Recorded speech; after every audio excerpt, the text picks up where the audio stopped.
Hi hello welcome to our channel VN creativities. இன்றைக்கி நம்ம சேனலில் எதை பற்றி பார்க்க போகிறோம்னா ரொம்பவே சிம்பிளாக ரொம்ப ஈஸியாக ஒரு ஸ்வீட் ரெசிபி தான் பார்க்க போகிறோம். அப்படி என்ன ஸ்வீட் ரெசிபி அப்படின்னு கேட்குறீங்களா? அவல் பாயாசம். இந்த தமிழ் புத்தாண்டுக்கு என்ன ஸ்வீட் செய்யலாம்னு யோசிச்சுட்டு இருக்கீங்களா? அப்போ ரொம்பவே ஈஸியாக சட்டுன்னு ஒரு 5 நிமிஷத்தில் இந்த ஸ்வீட் செஞ்சு நீங்கள் உங்கள் வீட்டில் இருக்கவங்களுக்கு கொடுத்துடலாம். அவங்க கண்டிப்பாக உங்களை பாராட்டுவாங்க. இது எப்படி பண்ணுறதுன்னு பார்க்கறதுக்கு முன்னாடி இப்போ தான் நீங்கள் நம்ம சேனலை ஃபஸ்ட் டைம் பார்க்குறீங்கன்னா மறக்காம சப்ஸ்கிரைப் பண்ணிடுங்க. கூட அந்த பெல் ஐக்கானை கிளிக் பண்ணிடுங்க. அப்போ தான் நான் போகிற வீடியோஸோட நோட்டிஃபிகேஷன் உங்களுக்கு வரும். இது செய்கிறதுக்கு ஃபஸ்ட்டு ஒரு 1/2 கப் அளவுக்கு அவல் எடுத்துக்கலாம். இப்போ இதில் கொஞ்சமாக தண்ணி ஊற்றி இதை நல்லா கழுவி எடுத்துடலாம். ஒரு 2-3 தடவை நல்லா கழுவி எடுத்துருங்க.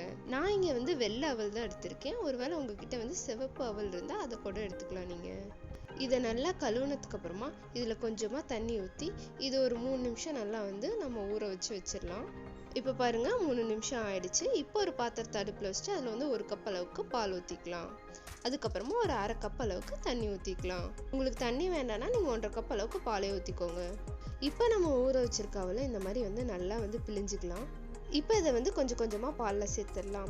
பால் நான் ஆல்ரெடி காய்ச்சி ஆற வச்ச பால் தான் சேர்த்துருக்கேன். ஒருவேளை நீங்கள் பச்சை பால் சேர்த்துனீங்கன்னா அதை நல்லா பொங்கினதுக்கப்புறமா நீங்கள் ஆட் பண்ணுங்கள். இதை இப்போ நல்லா மிக்ஸ் பண்ணி விட்டுடலாம். அவல் போட்டதுக்கு அப்புறமா கரெக்டாக ஒரு நிமிஷம் மட்டும் நல்லா கலந்து விடுங்க. அது அதுலேயே நல்லா வெந்துடும். ஏன்னா நம்ம ஆல்ரெடி ஊற வச்சுருக்கோம். இப்போ இதில் நான் ஒரு 1/2 கப் அளவுக்கு நாட்டு சக்கரை ஆட் பண்ணுறேன்.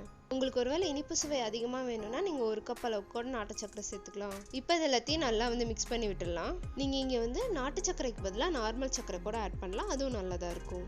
நாட்டு சர்க்கரையை ஆட் பண்ணதுக்கு அப்புறமா அது ஒரு கொதி வந்தால் போதும். நீங்கள் அதை ரொம்ப கொதிக்க வைக்கணுன்ற அவசியம் இல்லை. அது அந்த சைட் கொதிச்சுட்டு இருக்கும் போதே ஒரு தாளிப்பு கரண்டியில் ஒரு 1.5 டேபிள் ஸ்பூன் அளவுக்கு நெய் ஆட் பண்ணிக்கலாம். இப்போ நான் இங்கே கொஞ்சமாக முந்திரி அண்ட் காஞ்ச திராட்சை எடுத்து வச்சுருக்கேன். அதை இதில் ஆட் பண்ணிடலாம். இப்போ இது எல்லாத்தையும் நல்லா கோல்டன் ப்ரௌன் ஆகிற வரல வறுத்துடலாம். முந்திரி அண்ட் காஞ்ச திராட்சை இது ரெண்டுமே உங்கள் விருப்பத்துக்கு எப்போ உங்களுக்கு எவ்வளோ வேணுமோ அவ்வளோ சேர்த்துக்கோங்க. அண்ட் இதை வறுக்கும் போது அடுப்பை மீடியம் டு லோ ஃப்ளேமில் வச்சுருங்க. அப்போ தான் கரிஞ்சிடாமல் இருக்கும். இந்த உலர் திராட்சை இந்த மாதிரி நல்லா உப்பி அது கோல்டன் ப்ரௌன் ஆகணும். அதுதான் கரெக்டான ஸ்டேஜ். இப்போ பாருங்கள் இது கரெக்டாக வெந்துருச்சு. இப்போ இதை பாயசத்தில் சேர்த்துடலாம். சேர்த்துட்டு இதை மிக்ஸ் பண்ணி விட்டுட்டு அடுப்பை ஆஃப் பண்ணிடுங்க. அவ்வளோதாங்க, நம்ம அவல் பாயசம் ரெடி ஆயிடுச்சு. இனி இதை சர்வ் பண்ணிட வேண்டியதான். ரொம்ப மெனக்கடாமல் சட்டுன்னு ஒரு 3 நிமிஷத்தில் இதை நீங்கள் செஞ்சு முடிச்சிடலாம். விசேஷ நாட்களில் மட்டும் இல்லைங்க, வீட்டுக்கு ஏதாவது கெஸ்ட் டக்குன்னு வராங்க, அவங்களுக்கு ஏதாவது செஞ்சு கொடுக்கணுன்னா இதை ஒரு 3 நிமிஷத்தில் சட்டு புட்டுன்னு நீங்கள் செஞ்சு கொடுத்துடலாம். இந்த வீடியோவை இந்த தமிழ் புத்தாண்டுக்கு என்ன ஸ்வீட் செய்யலாம்னு குழம்பிட்டு இருக்கோம் உங்கள் ஃப்ரெண்டுக்கு ஷேர் பண்ணி விடுங்க. நீங்களும் இது செஞ்சு பார்த்து எப்படி இருந்ததுன்னு எனக்கு கமெண்ட்ல சொல்லுங்க. எல்லாருக்கும் இனிய தமிழ் புத்தாண்டு நல்வாழ்த்துக்கள். இந்த வீடியோ பிடிச்சிருந்ததுன்னா லைக் பண்ணுங்க, ஷேர் பண்ணுங்க, கமெண்ட் பண்ணுங்க அண்ட் மறக்காம சப்ஸ்கிரைப் பண்ணிருங்க. தேங்க்யூ ஃபார் வாட்சிங். Bye bye.